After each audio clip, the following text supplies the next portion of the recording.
তিতির, জায়ান, কোহিনূর, আরমান আর ঝিলিক মিলে ব্রেকফাস্ট করছে। কারো মুখে কথা নেই। ঝিলিক কোহিনূর খাইয়ে দিচ্ছে। আর অধীর, তিতির, আরমান নিশ্চুপে নিজের খাবার খাচ্ছে কিয়ৎক্ষণ পর, পর। আর চোখে দেখছে কাজল-রাঙা হরিণী চোখের অধিকার নেই সেই ব্যস্ত রমণীকে। তার চোখে পড়লে জায়ানের। সে পরোটা চিবাতে, চিবাতে আরমানের উদ্দেশ্যে শিশুসুলভ কৌতূহল স্বরে জিজ্ঞেস করল, "ভাই, তুই নূরকে চোর-চোরের মতন দেখছিস কেন?" প্রশ্নটি হাওয়ায় ভেসে উঠতেই ঝিলিক ব্যতীত তিতির আর কোহিনূর চমকিত দৃষ্টিতে মেলে একবার যান।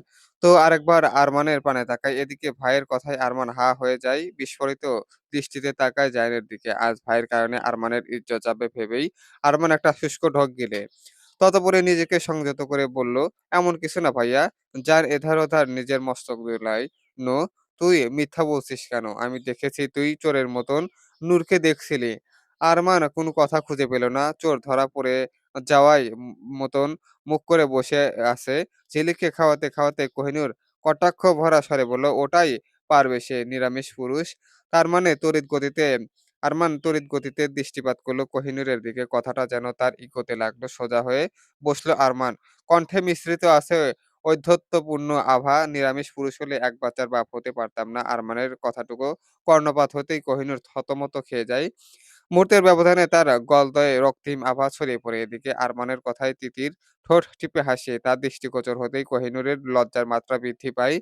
আরমান একটা প্রফুল্ল হাসি দিয়ে নিজের খাবারে মনোনিবেশ করে। যেন কিছুই হয়নি। কিয়ৎক্ষণ অতিবাহিত হতেই কোহিনূর স্বাভাবিক হয়। নিজের গলা হালকা পরিষ্কার করে প্রসঙ্গ পরিবর্তন করে বলে, "তিতির, আজ তাকবীর আসবে। আচ্ছা আপু?"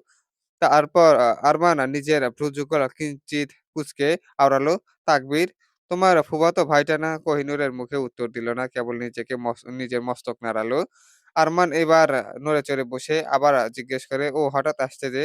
আই মিন ও তো ইউএসএ ছিল, দেশে আসলো কবে? ১ মাস হয়ে গেছে। আজ ভাইয়াকে দেখতে আসবে।" আম্মুর দেখানো সাইকিয়াট্রিস্টের ওষুধগুলো ভাইয়ার মধ্যে কোনো চেঞ্জ এলো না, তাই ভাবলাম তাকবীর একবার বলে দেখি। আরমান কিয়ৎক্ষণ নিশ্চুপ রইল। ভাইয়াকে নির্বিকার দৃষ্টিতে পর্যবেক্ষণ করল। আসলেই তো তার ভাইয়ের মধ্যে তো কোনো পরিবর্তনই ঘটছে না। গত ৩ বছর ধরে একই অবস্থা। ভাবনাটা মাথাচাড়া দিতেই একটা দীর্ঘশ্বাস ছাড়ল আরমান। অতঃপর শান্ত স্বরে বলল, "ঠিক আছে, তাহলে আসতে বলো।" এতক্ষণে সময় জুড়ে অধীর একদম চুপচাপ ছিল। কোনো প্রকার টু শব্দ করেনি। কিন্তু সাইকিয়াট্রিস্টের কথা ছেলেটির কর্ণপাত হতে সে ভয়ে কুঁকড়ে উঠে খপ করে তিতিরের হাত ধরে। চমকে উঠে তিতির ছেলেটার পানে তাকিয়ে দেখে সে কোনো কারণে ভয় পাচ্ছে। চোখে মুখে আতঙ্ক সুস্পষ্ট। তিতিরের কপালে ভাঁজ পড়ল। তীক্ষ্ণ দৃষ্টি চতুর্দিকে নিজের দৃষ্টি বুলালো।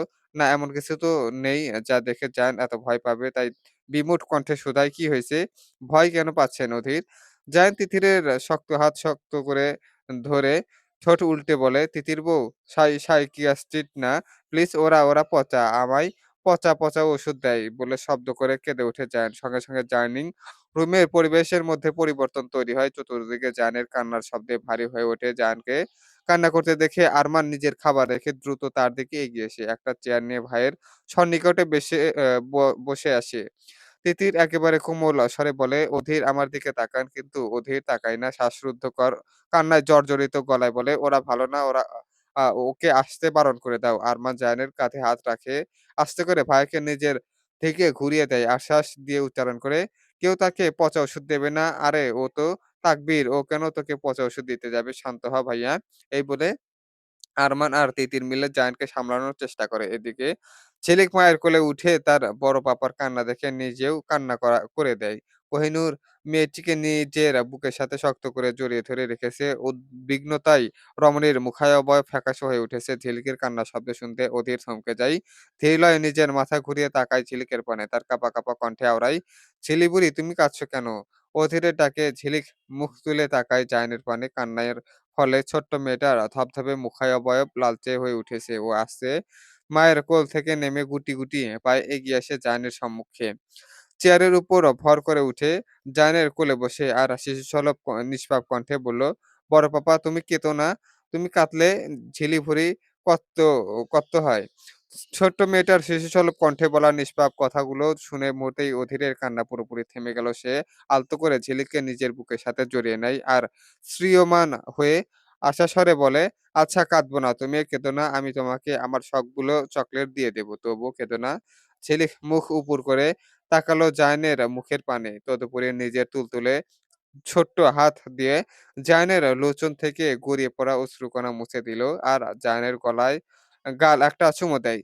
সঙ্গে, সঙ্গে জায়ানের মৃদু শব্দে হেসে ওঠে। নিজের মুখ এড়িয়ে গিয়ে নিয়ে গিয়ে ঝিলিকের কপালে একটা চুমু দেয়। ২ বাচ্চা শান্ত হতে দেখে আরমান, কোহিনূর আর তিতির একসাথে স্বস্তিশ্বাস ছাড়ে। ক্লান্ত বিকেলের সূর্য ঢলে পড়েছে পশ্চিম দিগন্তে। পরীক্ষা দলবদ্ধ হয়ে নিজের কুটিরে ফিরছে। চারিদিকে কোলাহল কিছুটা স্মিত হয়ে এসেছে। মৃদু সমীরণে বৃক্ষরাজির পত্রপল্লব মর্মর শব্দে কেঁপে ওঠে। চৌধুরী বাড়ির পরিবেশ বরাবরের ন্যায় নির্লিপ্ত। আরমান অফিসে গেছে, ফিরতে দেরি হবে। তৃতীয় জায়ানকে নিয়ে জায়ানের রুমেই আছে ছেলেটি। নিজের বার্নি টয় নিয়ে খেলছে আর তিতির নিশ্চুপ ভঙ্গিতে বসে তাকে দেখছে। অন্যদিকে লিভিং রুমের সোফায় উপনিবেশ করে কোহিনূর আর ঝিলিক টিভি দেখছে। তখনই বাড়ির ডোরবেল বেজে ওঠে। তার শব্দ কানে রিন করতেই একজন সার্ভেন্ট গিয়ে দরজা খুললেই একজন আগন্তুককে আবিষ্কার করল। সার্ভেন্ট সরে দাঁড়াতে আগন্তুক ভেতরে প্রবেশ করে। কোহিনূরের সেথায় দৃষ্টি ফেলে। আগন্তুকটিকে দেখা মাত্রই কোহিনূরের অপর অধর প্রান্তে মৃদু হাসির রেখা ফুটে ওঠে। সোফা থেকে উঠে দ্রুত গতিতে সে লোকটির দিকে অগ্রসর হয়। তার উৎফুল্ল স্বরে আওড়ালো, "অবশেষে আসলি।" কোহিনূরের কথায় লোকটি স্মিত হাসি দেয়। "তুই বলেছিস আর আমি আসবো না। কেমন আছিস?" "আলহামদুলিল্লাহ। তোমার খবর কি সেটা বলো। ইউএসএ গিয়ে তো খোঁজখবর সব বন্ধ করে দিলে।" সে এমনটা না। তখনই সোফা থেকে ঝিলিক উঠে এসে এদিকে আসে। লোকটি ওর দিকে তাকিয়ে চিনতে পারে এটা ঝিলিক। মৃদু হেসে মেয়েটিকে নিজের কোলে তুলে নেয় আর বলে, "চিনতে পারছো না, তাই না?" তিতির এধার-ওধার নিজের মাথা দোলায়। তা দেখে লোকটি ঝিলিকের গাল হালকা টেনে বলে, "আমি তাকবীর, তোমার মামা হই। তোমার মামামের ফুফাতো ভাই।" ঝিলিকের নিষ্পাপ নয়নে উজ্জ্বল্য ফুটে ওঠে। নিজের ছোট দুহাত তাকবীরের গলায় জড়িয়ে আদুরে স্বরে শুধায়, "মাম্মা হও, তাতলে আমার চকলেট কোথায়?" তাকবীর ঝিলিককে নিয়ে গিয়ে সোফায় বসালো। কোহিনূর ওদের সম্মুখে দাঁড়িয়ে আছে। তাকবীর নিজের পকেট থেকে আ প আ প প্যাকেটটা ঝিলিকের হাতে দিতেই ঝিলিক খুশিতে গদগদ হয়ে গেল। তড়িঘড়ি করে দ্রুত হাতে প্যাকেটটি খুলতে তাতে বিভিন্ন পদের চকলেট আবিষ্কার করল ঝিলিক। খুশিতে মেয়েটা প্রফুল্ল হয়ে যায় আর আদুরে গলায় বলে, "তুমি অনেক ভালো মামা। এই চকলেট গুলো আমি কাউকে দেব না।" "আচ্ছা, ঠিক আছে। তুমি একাই খেও।" ওদের কথোপকথনের মাঝে তিতির সিঁড়ি বেয়ে নিচে নেমে আসে। মূলত এই সময় কে এসেছে তা দেখলেই রমণীর আগমন। তার পরনে গাঢ় সবুজ রঙের একটি সুতির থ্রি পিস। চুলগুলো ভেজা থাকার কারণে তার বাঁধেনি তরুণীর। মাথায় ওড়না দিয়েই নিচে এসেছে। নিচে নামতেই তরুণীর চলার গতি শ্লথ করল ধীর লয়ে। গিয়ে দাঁড়ালো কোহিনূরের নৈকট্যে। কারো উপস্থিতি টের পেতেই কোহিনূর পাশে তাকিয়ে দেখে তিতির। তাকবীরও তাকায় তিতিরের পানে। সঙ্গে, সঙ্গে তার মুখাবয়বে ছড়িয়ে পড়েছে বিস্ময়ের ছাপ। কয়েক মুহূর্তে নিশ্চুপ ভঙ্গিতে সে অবলোকন করল তিতিরকে। অতঃপর ভ্রূযুগল ঈপ্সিত কণ্ঠে আ কুঞ্চিত করে আওড়ালো, "আরে তুমি সেই সুইডালি না? এখানে কি করছো? নাকি এখানেও সুইসাইড করতে এসেছো? তোমাকে না সেদিন বললাম একটা নিরিবিলি জায়গায় গিয়ে সুইসাইড করতে?" তাকবীরের কথায় বিরক্তিতে মুখাবয়ব কালো করে ফেলল তিতির। এই লোকটা এখানে কি করছে? এদিকে তাকবীর কথায় বিভ্রান্ত হলো কোহিনূর। একবার তিতিরের দিকে তাকিয়ে পুনরায় তাকবীরের দিকে তাকায়। অতঃপর তাকবীরকে জিজ্ঞেস করে, "কি যা তা বলছিস? তিতির কেন সুইসাইড করতে যাবে? আর তোরা কি একে অপরকে আগে থেকে চিনিস?" তাকবীর উত্তর দেওয়ার জন্য নিজের মুখ খুলবে তার আগেই তিতির কিঞ্চিৎ গভীর স্বরে বলে, "আমি সুইসাইড করতে যাব কেন? কোন দুঃখে? আর আপু, তোমাকে বললাম না সেদিন অ্যাক্সিডেন্ট হতে বেঁচে গেছি। এই লোকটাই সেদিন আমাকে বাঁচিয়েছিল।" "ওহ আচ্ছা।" কোহিনূর মৃদুস্বরে বলে থেমে যায়। অতঃপর তাকবীরের পানে তাকায়। আর জানায় তাকবীর ও হচ্ছে তিতির, জায়ান ভাইয়ার ওয়াইফ। আর তিতির ও হচ্ছে সাইকিয়াট্রিস্ট ডাক্তার তাকবীর এহসান এবং সম্পর্কে আমার কাজিন। তিতির কোহিনূরের তথ্যটুকু শুনে একবার তীক্ষ্ণ দৃষ্টিতে অবলোকন করল তাকবীরকে। চোখে মুখের বিরক্তিকর আভা পুরোপুরি মিলে গেল না। মেয়েটা মনে, মনে স্বর্গত্যাগী করল। এই মগা এখনো এ এখানেও এরে কোন দিক দিয়ে সাইকিয়াট্রিস্ট লাগে। সাইকিয়াট্রিস্ট হলে কি আমাকে কোন জায়গায় গিয়ে সুইসাইড করতে হবে? তার কুপরামর্শ দিত।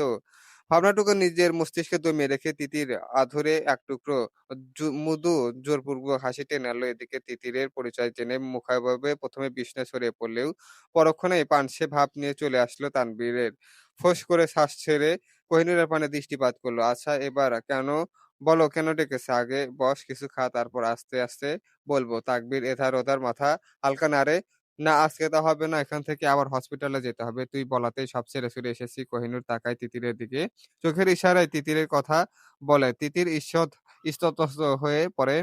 তবুও নিজেকে ধাতস্থ করে বলে, আমরা চাই অধীরের ট্রিটমেন্ট এখান থেকে আপনি করুন।" কথাটুকু কর্ণটাকে পৌঁছাতেই তাকবীর ভ্রু কুঁচকে তাকায় তিতিরের পানে। মুখাবয়বে কঠোর ভাব সুস্পষ্ট। সে জিজ্ঞেস করে, "হঠাৎ আমি কেন? ওর ট্রিটমেন্ট না ডাক্তার সিদ্দিক করছেন?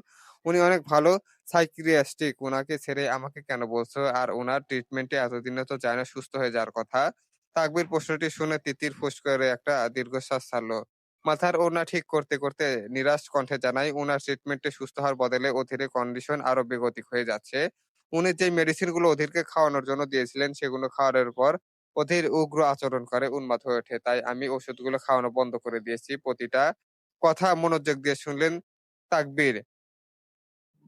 বেশ হতভম্ব হলো সে। এটা কি করে হয়? ডাক্তার সিদ্দিক তো দেশের বেস্ট সাইকিয়াট্রিস্ট দের কাতারে পড়েন। তাহলে তার দেওয়া মেডিসিন প্রভাব পেশেন্টের কন্ডিশন বেগতিক কিভাবে হয়? প্রশ্নের উত্তরগুলো মিলাতে পারল না তাকবীর। তাই হালকা গলা ছেড়ে বলল, "আমি কি জায়ানের সঙ্গে একবার দেখা করতে পারি?" তিতির মাথা নাড়ে, ধীর অগ্রসর হয় সিঁড়ির দিকে। তার পিছু তাকবীরও যায়।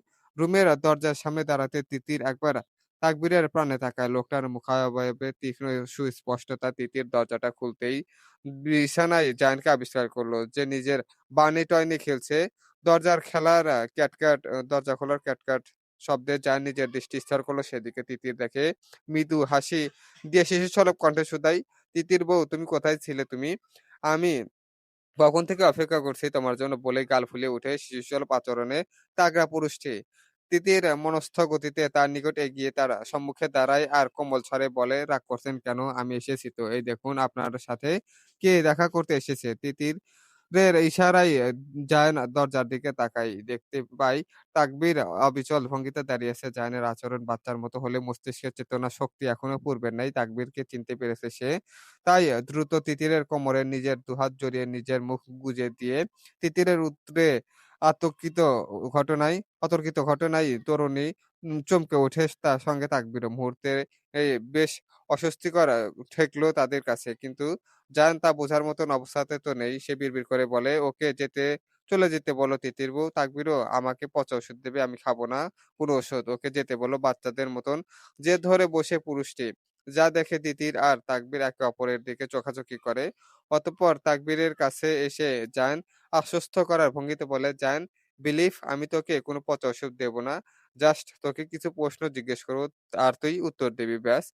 কিন্তু ভীত সন্ত্রস্ত পুরুষটি তাকবীরের কথা শুনতে নারাজ। তিতির জায়ানের গালে হাত রেখে তাকে নিজের দিকে মুখ তুলে তাকাতে বাধ্য করে। আপাতত নিজের অস্বস্তিটাকে দমিয়ে রেখে সে নরম স্বরে জায়ানকে বুঝায়, "আপনি না আমাকে সকালে প্রমিস করেছিলেন যে আপনি গুড বয় হয়ে থাকবেন, আমার কথা সব শুনবেন। তাহলে এখন কেন অবাধ্য হচ্ছেন?" তিতিরের কথায় জায়ান নিষ্পাপের চাহনিতে মলিনতা ঘনীভূত হলো। আস্তে নিজের হাতের বাঁধন আলগা করে ছেড়ে দিল তিতিরের কোমর। আর ভদ্র শান্ত ছেলের মতো গুটিসুটি মেরে বসে পড়ে নিজের বার্নি টয়টা শক্ত করে জড়িয়ে ধরল নিজের বুকের সাথে। বোঝালো সে তিতির সব কথা শুনবে। তার দেখে তাকবীর আরো কাছে এগিয়ে আসে। আর তিতিরকে বলে, "তুমি রুমের বাহিরে যাও, আমি ওর সাথে একান্তে কথা বলবো।" তিতির সম্মতি পোষণ করে ধীর লয়ে গিয়ে দরজার বাহিরে দাঁড়ায়। নির্লিপ্ত দৃষ্টিতে জায়নের পানে তাকিয়ে থাকে। তাকবীর একটা লম্বা শ্বাস ছেড়ে জায়নের সম্মুখে বসলো। তাতে জায়না কিঞ্চিৎ কুঁকড়ে ওঠে, তবে কিছু বলল না। তাকবীর ধীরে জায়ানকে কিছু প্রশ্ন জিজ্ঞেস করতে শুরু করে। জায়ান মুখ তুলে একবার দরজার দিকে তাকায়, অতঃপর ভীত সন্ত্রস্ত কণ্ঠে সবগুলো প্রশ্নের উত্তর দেয় চেষ্টা করে। যদিও কিছু প্রশ্নের উত্তর দিতে গিয়ে সে কেঁপে ওঠে, ভয় পায়, কান্নায় চোখ জোড়া টলমল করে ওঠে। জায়ানের এমন অবস্থা দেখে দরজার সামনে দাঁড়িয়ে থাকা তিতিরের অন্তঃস্করণে তীক্ষ্ণ ব্যথায় নিংড়ে ওঠে। নিজের হাতে খামচে ধরে তার অন্যায়।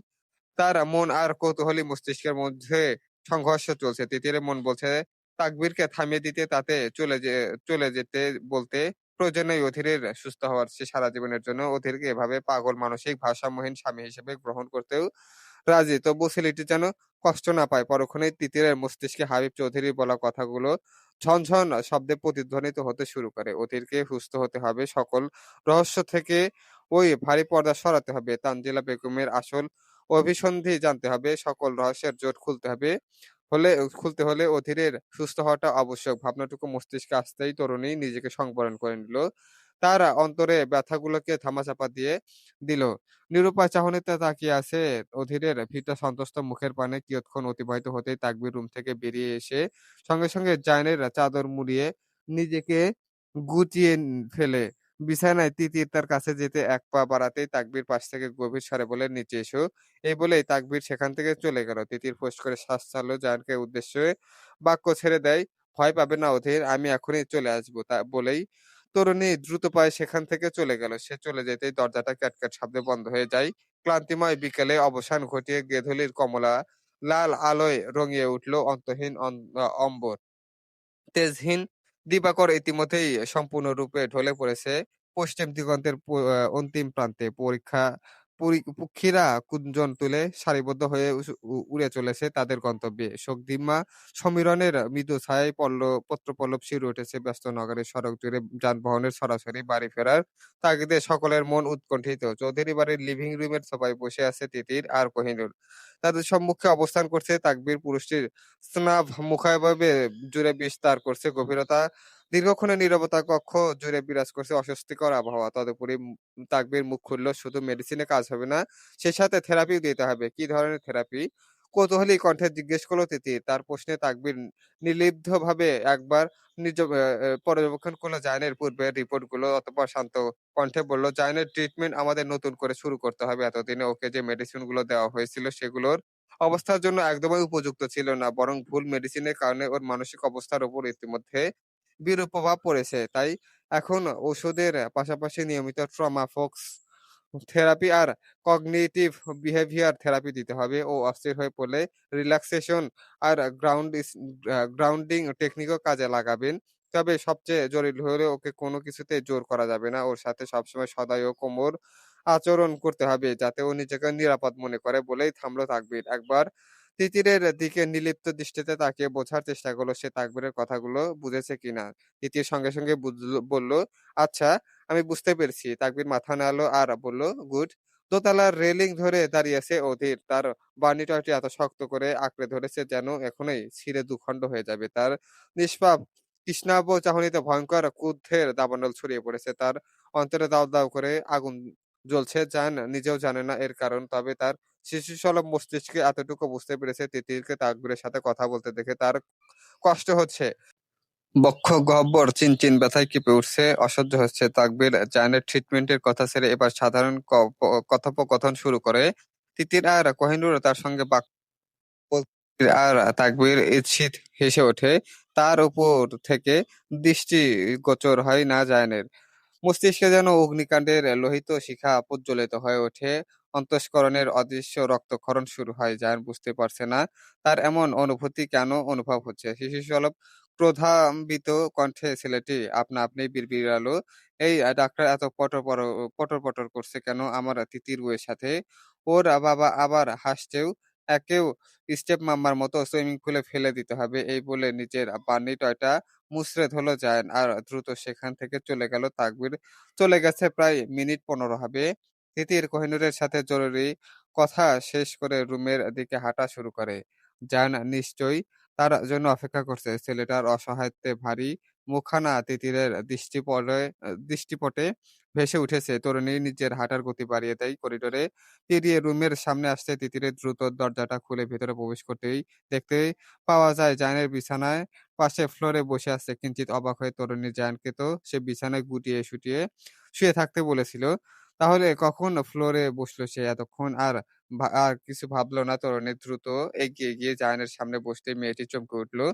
জায়ানের অক্ষিপট থেকে অশ্রুধারা প্রবাহিত হচ্ছে।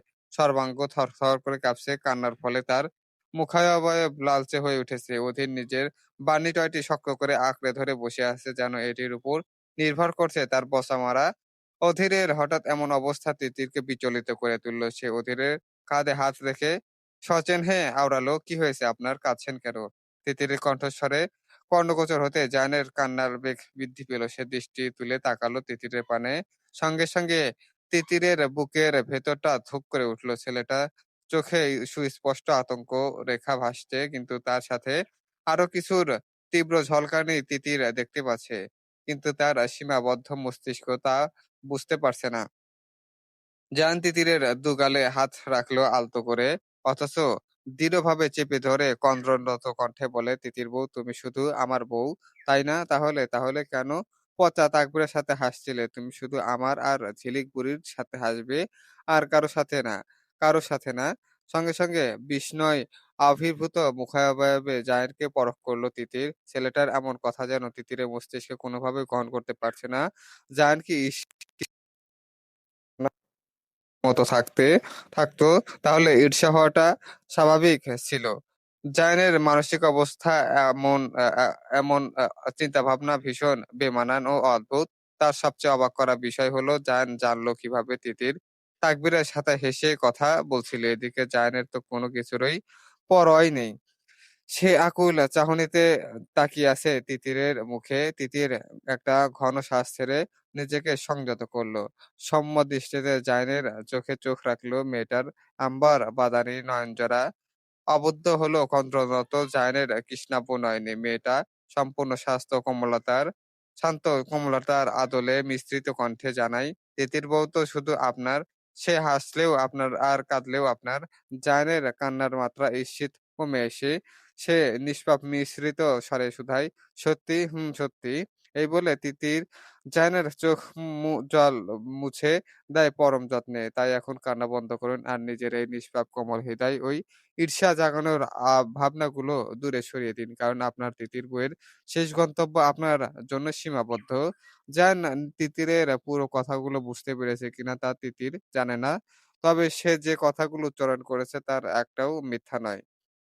তার উচ্চারিত প্রতিটা কথাই অর্থবোধক। জায়ানের হাত এখনো তিতিরের গালে আবদ্ধ। সে নিজেই অজান্তেই তার বৃদ্ধা আঙ্গুল তিতিরের গালে স্লাইড করতে বলে, "তাহলে তুমি সত্যিই শুধু আমারই, অন্য কারো না?"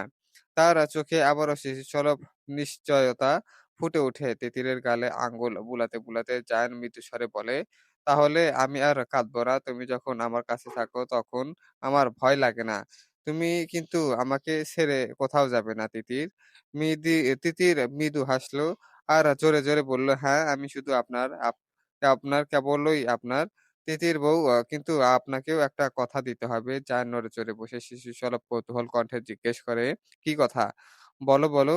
তিতির একটা শুষ্ক ঢোক গিলল। নিজের জিহ্ব দ্বারা শুকনো অধরদ্বয় ভিজিয়ে নিল। বুকের ভেতরটা কেমন ধড়ফড় করছে। তবুও তরুণী নিজের অনুভূতিগুলোকে সামলে নিয়ে বলে, "আপনি কখনো আমাকে ভুলতে পারবেন না। প্রমিস করুন।" জায়ান বিস্মিত চাহনিতে তাকায় তিতিরের পানে। তার তিতির বউ হঠাৎ এমন কথা কেন জিজ্ঞেস করছে? কেন তিতির বউকে ভুলতে যাবে? জায়ান আর কিছু ভাবল না। নিষ্পাপ শিশুসুলভ কণ্ঠে বলল, "প্রমিস।" অধীর কখনো তার তিতির বউকে ভুলে যাবে না। জায়ানের উত্তর শুনে তিতিরের অধর কোণে হাসি ফুটে উঠল। একটা প্রশান্তি শান্তি চিক। তারপর মুহূর্তেই জায়ান অকম্মতায় এক অপ্রত্যাশিত কাণ্ড ঘটিয়ে ফেলল। সে হঠাৎই কোনো পূর্ব শর্ত ছাড়াই নিজের মুখ তিতিরের বদনের নিকটে এগিয়ে নিয়ে গিয়ে টপ করে তিতিরের গালে একটা চুমু দেয়। আর এক লাফে বিছানায় উঠে বালিশের মাঝে নিজের মুখ লুকায়। এদিকে তিতির যেন মূর্তির স্তব্ধ হয়ে বসে আছে। তরুণীর গাল জোড়া রক্তিম আভায় রাঙিয়ে উঠেছে। কর্ণ থেকে যেন গরম ধোঁয়া নির্গত হচ্ছে। এই মুহূর্তে কি ঘটে গেল তা তিতির নিজেও ঠাউর করতে পারল না। বিস্ময়কর চাহনিতে চেয়ে আছে মুখ লুকানো ছেলেটির দিকে। ভিডিওটি ভালো লাগলে থাকলে অবশ্যই লাইক, কমেন্ট, শেয়ার এবং সাবস্ক্রাইব করে পাশে থাকবেন। চলবে আর ভুল ত্রুটি ক্ষমা সুন্দর দৃষ্টিতে দেখবেন।